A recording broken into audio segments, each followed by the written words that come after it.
Hey everyone, I'm Chris Stone. I'm the Director of Communications here at the National Association for Gun Rights. And joining me today is Austin Hein. He is our Director of Political Operations. And we've got Joe Neville, who's one of the Vice Presidents here, who kind of runs our entire political department. And what we really want to do today is just kind of have a discussion and maybe even a little bit of a debate about the state of political races, especially in the Senate and also a governor's race, what our organization is doing and our affiliates. We have a super PAC, a Gun Rights America, and obviously our political action committee that endorses candidates. And obviously we're concerned in fighting to see more pro-gun politicians actually go defend and restore the Second Amendment in Washington, D.C. And the election is less than a week away. We're excited about that. I know Austin's team has been working really hard. And so that's what we want to talk about today is kind of go over some of the polling, get everyone's thoughts, and get that discussion going. Yeah, absolutely. I think everyone's really concerned about what's going to happen in the future of gun rights. A lot of questions as to what races matter, which ones don't. Are we going to take the Senate? Are we going to take the House? These are the things that I think are going to be a good discussion today. Absolutely. Yeah. All right. Well, let's kick it off. I know a big race that we have focused heavily in, both our super PAC and just our 501c4 organization, is the Senate race in Alaska, and really exposing the anti-gun record of, unfortunately, a Republican, Lisa Murkowski. What have we been doing up there, Austin? What is the program we're running? And Joe, kind of from your perspective, you've been working in politics a long time. What do you think will be the outcome of that race up there? Well, yeah, kind of we talk about internally, we talk about political zombies. This idea of these career politicians who think that they're just immune, and a lot of times they don't know they're dead until they're dead. Yeah. And so that's what we kind of look at when we're talking about Lisa Murkowski, who's crossed our side so many times over and over again, especially just recently with this major Biden gun control package. And now she's got a challenger that's running to the right of her, Kelly Shabaka, who filled out our NAGR survey 100%, and she's putting up a real challenge to Murkowski. And so we decided we'd try and get in and try and get rid of that gun-grabbing Republican. Yeah, absolutely. I think, the big thing with Murkowski is, how many lives does she have? Yeah. You go back to Joe Miller when Joe Miller ran against her. We thought we had that one. We thought for once we were going to get a pro-gun person in there, and somehow, Murkowski pulls off a write-in campaign, which we thought was impossible, and she did it. Well, now we're in a different situation where I think we have even a better candidate, honestly, with Shabaka. Very bold on guns, very bullish in our issues, wants to actually support our cause. But we have another problem now. We got ranked choice voting in Alaska, which is that makes things a lot harder when you have ranked choice voting. And I don't know, Austin, if you want to go into what that looks like, but it makes it a lot different for us. Well, for people in, the 48 other states, they have no idea what that even is. Mm-hmm. So basically in Alaska, they have a voting system that says that you rank your choices from the one you want the most to the one you want the least. And what that actually ends up doing in practice is that it gives Murkowski these extra chances because they'll just keep dropping off the lowest person until someone gets 51%. That's right. And so eventually it's just going to be a head-to-head with Shabaka and Murkowski. And the question is whether does Murkowski pick up those extra Democrat votes, the ones who they want the Democrat, but they'll probably take the less Republican and potentially catapult her to victory. Because if you look on our polls, we see that Shabaka is heavily favored when it comes to Republicans. And they're sick of Murkowski just as much as we are. But because that ranked choice voting system, Murkowski gets an extra chance with these Democrat votes coming in. So hopefully it seems to kind of flip the whole principle of one person, one vote on its head. It's kind of scary, but hopefully we have a lot of our members turn out for Shabaka. And I know if you check out our YouTube channel, we've got ads running from Gun Rights America, our super PAC, kind of talking about Murkowski and her anti-gun record. So 100%. Murkowski's been the enemy of gun rights for a long time, for her whole tenure that she's been in the Senate, and she's made no bones about it. She's going to go against us on every gun issue out there, and so this is huge. At the same time, though, you're asked for predictions. Yeah, I think that Shabaka has to get over 50%, Right. which is what it takes to not go to that second ballot. So she has to get over that 50% on the first ballot. on the first ballot. Yeah. Get over 50%, and if she does, then she wins.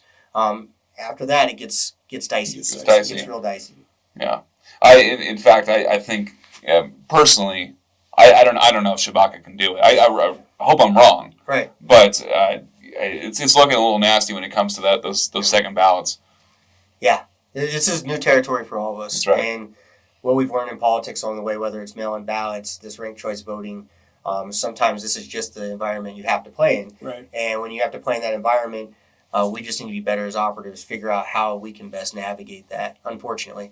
I actually feel a little bit more optimistic. Yeah? I think that in a wave year like this, which I'm hoping is a wave year, people are voting against Biden and his anti-gun agenda just as Right. much. If there was a year we could beat the ranked choice voting system, it would be this year. I think you're right there. Well, there we go. We'll see what kind of pans out in Alaska. And I know the other state we're really involved with is Missouri. And we have a great candidate our PAC has endorsed there, and we're running program in. Yeah. Who is running on a pro-gun agenda.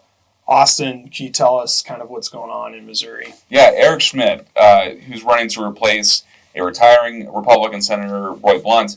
Eric Schmidt is the current Attorney General for Missouri and has made it his mission to fight the feds tooth and nail on Right. guns during his tenure, which is awesome. And he was even in the state legislature for a while, fighting for constitutional carry back in the day when we were passing that. And he's looking real good in the polling. He's up 10 to 13%, depending on which poll you're looking at. And that's really optimistic. We're really liking our chances with there and hoping to have a real pro-gun fighter in the United States Senate with Eric Schmidt. Yeah. Yeah, I'd agree with that. I see Schmidt being, I'd give him at least a 10-point win here. That's Yeah. what I'm going to bet on. I think that he's run a great campaign. He has a great grassroots network out there. It's shown through the primary and even into the general. He's raised a lot of money, and he's definitely putting lead on target, so to say, right? That's right. But he's doing a good job in this, and I'm liking what his campaign is doing. We're running a lot of good program there as well. That said, I think that not only is he going to win, I could see Schmidt, if all things turn out the way we want him to, he could be right there with Rand Paul, Mike Right. Lee, and others as being a true champion, as he already has been at the state level. Once we get him up to the federal level, it's going to be exciting to see what that guy can do because he's smart as a whip. And that would just make our job so much easier. Yeah, wouldn't it? it makes our job easier, but it's also the key for like actually not just defending gun rights, but restoring. Like having That's a right. champion who runs on the issue, Mm-hmm. and that's something we really heavily focus on when we get involved in races. Obviously, is making sure that it's not just I support gun rights, but actually wanting to gain our rights back, which have been taken away through gun control. So that's a great race to pay attention to. And I know New Hampshire is another one. This has been an interesting seat for a long time. New Hampshire obviously has constitutional carry, very independent state. Unfortunately, don't have a great senator right now. What's kind of the state of play with the Senate race in New Hampshire? Well, yeah, we have a Republican running. This Don Bolduc. He's a veteran and he's got a lot of experience. And he actually ended up turning out a survey for us twice now, 100%, because he ran 2 years ago Right. for a different seat. But now he's actually getting the chance to run in the general, which is really encouraging to see.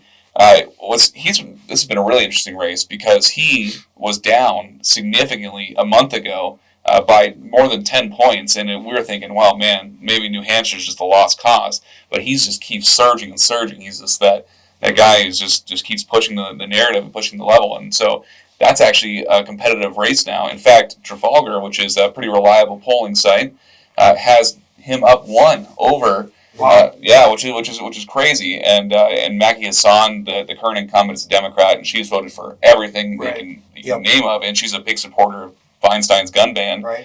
So that's really encouraging to see that type of surge these last 2 weeks of the election. Well, that surge you're talking about speaks to what you were saying, Joe. Mm-hmm. Like people turning out in the midterms. Really, it's about Biden and what he's done. Yeah. And it seems like a case here in New Hampshire. 100%. I mean, when you're having been a veteran of many campaigns, when we're in the last 2-3 weeks of the campaign and we see those polls creeping up slowly and you hit into the margin of error, that's the momentum you want to see when you're on the campaign trail. That's the excitement. It gets your people motivated, it gets your staff motivated. The guys on the ground, the boots on the ground are out there. They're going to work that much harder, knocking doors, making phone calls, getting that ever, always important GOTV at the last minute. The other thing I'm seeing is in a lot of these states, here you're seeing people ready to vote. I mean, they're like I said, they're not just voting against a candidate on the ballot, but when you're in a year like this where they're voting against Joe Biden and his anti-gun agenda, this is a classic example of New Hampshire where you could see it flip. And that'd be huge. To be able to see Hassan go down, Bolduc go in there, would be a big win. Be a massive victory for at the state level, like we mentioned. New Hampshire already has constitutional carry. Would just be a massive victory for gun owners there to finally have a good senator representing them in Washington, D.C. I know another state that we're really involved with, and this is a state level race, but for governor is in Michigan. We have a state group there, Great Lakes Gun Rights. If you watch our channel, Brendan Boudreau, who's our director there, has been on YouTube a lot here talking about what's going on in Michigan. That's a big target for us to pass constitutional carry. Obviously, Gretchen Whitmer, Democrat governor, terrible on guns, but Tudor Dixon, running against her as a Republican, has also been surging in the polls. And she's solid on her issue, right? Yeah, she is. And Joe, you were just talking about the debate that she just had with Whitmer, and can you tell us a little bit about that? Yeah, I mean, we'll have to, and we just shared a clip of it a while ago on our YouTube channel. People have to go check it out on our Shorts page. But it was a blowout. Dixon just annihilated Whitmer on the gun issue. And it wasn't even close. And you're looking, once again, this is a late surge. For weeks and weeks and weeks, we thought, is there really a chance that we could win in Michigan, that gun owners could win in Michigan? And now we're within the margin of error with a week out. So it really is going to come down to turnout. It's going to come down to who gets the last hits in, the last ads and the last push in, who's going to do that. And it's looking good. It's too close to call right now. But like Chris, like you were saying, if we win in Michigan, that's the next wave of constitutional carry states. You got Michigan, where they're also close in Wisconsin right now, too. Those are two states that I could easily see where a governor wins, a Republican governor that's good on guns, like we have on the ballot. We're already there. It's a target for constitutional carry, which would put us above the 25 we're at now. You're looking at 26, 27, and so on. Yeah, the majority of states. And I know I haven't made a lot of predictions yet, but I personally feel really hopeful about Michigan.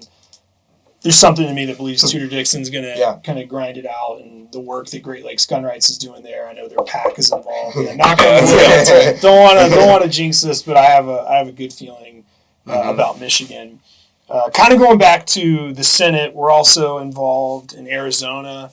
Blake Masters is running down there against Mark Kelly, who is just a known enemy of the Second Amendment. Shills for gun control any chance he gets. And Mark Kelly had kind of been leading for a while, but a third-party candidate actually dropped out recently and endorsed Masters, which is huge. We've got a 100% survey from him, correct? We do, yeah. And Kelly, just to double down on how bad he is. I mean, his wife is the head of one of the largest gun control groups in the country, and that's, I mean, talk about public enemy number one for us is Mark Kelly. It would be huge to take him down, especially with a guy like Masters, who I remember during the primary races, he was posting videos of him shooting short barrel rifles and saying, every gun law is unconstitutional. Man, if we can get a guy like that in the Senate, that's going to be a game changer as well. Yeah, I mean, Mark Kelly's, he's Bloomberg's puppet. Exactly. He is Bloomberg's number one guy. And at the end of the day, if we can get him out of office, that's not just a win in Arizona, that is a win for gun owners nationwide. And Arizona becoming more and more one of those states that is in play, as we've seen with Florida and Ohio in the past. Arizona is becoming that swing state of sorts. We really need a win for gun owners there. So I'm excited to see if that could be. And now current polling has Masters down a little bit by 1 or 2 points. But as you know, Joe and Chris, is that these things change, and you're really looking at these trends long term, and margin of error is that's significant. So it is we right there. We forget the plus or minus one, right? So when you're in the margin of error, you're tied. Like it really comes down to what campaign is going to be able to get the last bit of turnout, who's going to have the most boots on the ground, the most activists involved, the most outside organizations involved. That's who's going to win in the last week. And it's a lot like we always compare it to basketball, right? Like you can go through 3 quarters of basketball and have a close game, but it's really going to come down to that last quarter. Yeah. And we're really in that last 2 minutes right now of the game. Absolutely. Well, and you guys both mentioned, the terminology swing states, and two other swing states I see kind of here in our polling list where involved would be Nevada and Ohio. Obviously on opposite sides of the country, but Ohio recently just passed constitutional carry. There's a tight race there. We know there's a lot going on in Nevada. Sorry for anyone who's from there. I'm probably saying that wrong. You can tell I'm from the Mid-Atlantic. But what's kind of going on there? We've got 100% survey from both Republican candidates. Yep. And those polls are also pretty tight, right? Yeah. Absolutely. Yeah, in fact, that's kind of, or at least Nevada is the number one state that looks like it's likely to flip. The Republican who's running there is Adam Laxalt, who is the former Attorney General as well. I've got a lot of Attorney Generals running. But Judiciary Committee. That's right. So I mean, he's run statewide before. He's won before statewide. And so I think people are just really sick of Cortez Masto, which is really, I mean, that's good for us. And hopefully we get Laxalt in and he remains true to his word on being pro-gun. And that would be a great flip for us, too, is trying to chisel away at that Democrat majority. Yeah. And Nevada's one of those interesting states, obviously, where, you have some, you have Vegas, you have Reno, you have a lot of the gambling networks out there and whatnot. And sometimes that can pull against us, right? Because you're talking about a lot of union support in Nevada and whatnot that goes against us. With that said, though, other outside factors are at play here. When a lot of those businesses were shut down over the last couple of years due to the COVID stuff and whatnot, that actually plays in our favor, I think, in this election. And it's important to remember that. I mean, we're gun rights, that's what we focus on. But these races, there's a lot of other dynamics at play. And I think in Nevada, those are playing out hard right now. Absolutely, yeah. And you're seeing the same kind of thing with Ohio, too, is we have another candidate, J.D. Vance, who also turned in a 100% survey. That's really exciting, too, is that he keeps kind of separating away, because the other guy who's running against him for that seat is Tim Ryan, who was a congressman in the House, and he was bad on everything that we can imagine and or that we care about.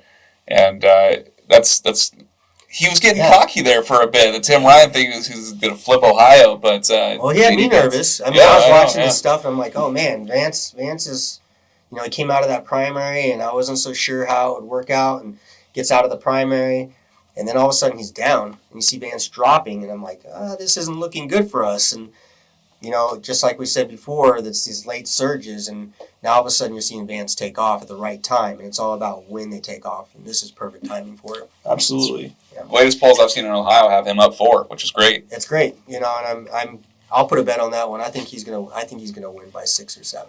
I think that Yeah, I'll take that bet as well. And I know it's kind of what you're talking about, that surging at the right time, Joe. That's why we try and always communicate with you guys through email, through text messaging, through the mail.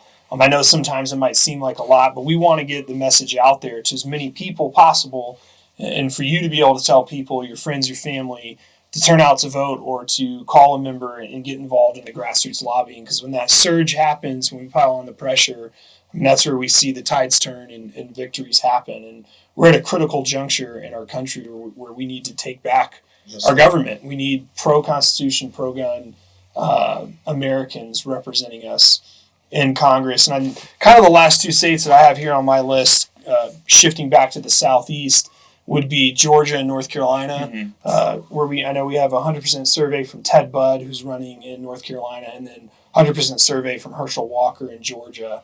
You guys want to chime in on those races? I feel pretty good about those, even though the Georgia race is pretty tight. I feel they're closer than they should be, both of them, really, and that's what's a little concerning, at least for me. But I'd say North Carolina actually is looking a little bit better. I mean, I think Ted Budd's run a pretty good campaign there. 100% survey, of course. He's in the right spot. He's up. I think the last one I saw, he's up 5 or 6 from some different internal polls that were given to me. But when you're up 5 or 6 at this point in the game, it all comes down to, you have enough money to run those final ads. Right. And from everything I can see, he's doing the right things on the ground. So that one's looking good. In Georgia, that's a whole other crazy. Yeah. Georgia's becoming like the soap opera of politics. That's right. And I'm watching it closely. I think Walker will pull it off, but it's going to be really close. Really tight. Yeah. Yeah. That one's a little too close for comfort. Yeah. With North Carolina, I mean, in Ted Budd, for you guys who don't know, He's actually a gun store owner himself, so he should be a natural ally for us in the Senate, assuming he wins, and that's encouraging as well. Absolutely. Great. Well, kind of, I think to wrap it up would be final predictions. What does the makeup of the House look like? Maybe not exact numbers, but who's in charge, and the Senate. From my perspective, I think Republicans win the House. Mm-hmm. Seems very likely. And now, just because they win, we don't. Not all Republicans are pro-gun. That's right. But we have a lot of good pro-gun members already there. People like Thomas Massey, huge, who chairs the Second Amendment Caucus. So having him in a pro-gun majority will be great. But I think Republicans take the House. And if you'd asked me a week ago, I would say Democrats hold the Senate. But I think pro-gun Republicans, by a seat or two, take the Senate. I would agree with that. The House, I think we've got. I think that's going to happen. Not only Massey being the chair of the Second Amendment Caucus, but also think about it, Jim Jordan is going to be in charge of judiciary. Yeah. And a lot of cool things can happen when you have a conservative in charge of judiciary. Man, So ideas are circulating. That's right, yeah. I'm going to keep to myself right now, but some cool things could happen there. But you also have, in the Senate side, I think, if on the list of people we have here, think about it. Even if you take one or two of those, so let's say we get Schmidt, let's say we get Vance, Laxalt even, and you put them up there with Mike Lee and Rand Paul and some of these other good guys, you've just added a whole the noise gets a lot louder. For gun rights. Absolutely. And so I think we'll take back the Senate too. I think, I agree with you, Chris. I think it's gonna be one or two. I don't think it's gonna be a blowout, but not the wave we were hoping for. But I think it's still gonna be good. I don't know if everything trends right. We got New Hampshire potentially flipping, Nevada flipping. We can win as many as 53 or 54. We could be in a great spot next year if everything just pans out right. That's right. So yeah, keep watching on the polls and on Tuesday and follow the election coverage. And I think it's gonna be a fun week. I'm excited for it to be over. Yeah, we'll definitely update. On gunrights.com. Check it out. We'll update you guys there too. But I think it's going to be a lot of fun. Absolutely. And we'll just be grinding out as an organization, getting the message out and keeping you all up to date. And thank you for joining us here on our YouTube channel. You can always follow us here. Like I said, you can visit gunrights.org. You can check us out on Facebook, Instagram, Twitter. We're trying to get all over the place.